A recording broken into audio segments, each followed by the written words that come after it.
wallahi alazim, na neno haya nisikilizeni, ukiwa unapenda kumshukuru Mwenyezi Mungu, hata wewe ugomvi jitu limekuuzi sana sasa hivi, wewe sema vuta pumzi, alhamdulillahi rabbil alamin.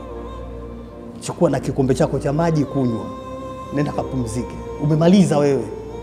Usimshughulikie yule, kwa sababu yule anaumwa.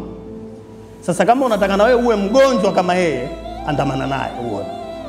Yani mtu tu amekuhusudu, mtu tu amekuonea hikd, wewe usipambane naye. Lile tatizo halikuhusu wewe.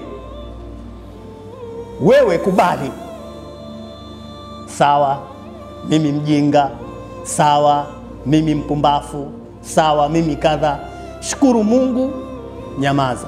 Hilo ndio litakalo kuletea wewe faraja. Lakini ukijifanya nini, tayari ugonjwa ule amekuambukiza. Yesi chizi. Kwa hiyo uchizi sasa unaamka. Kwa sababu moto siku zote ukiuwashia moto unaongezeka, unakuwa mkubwa.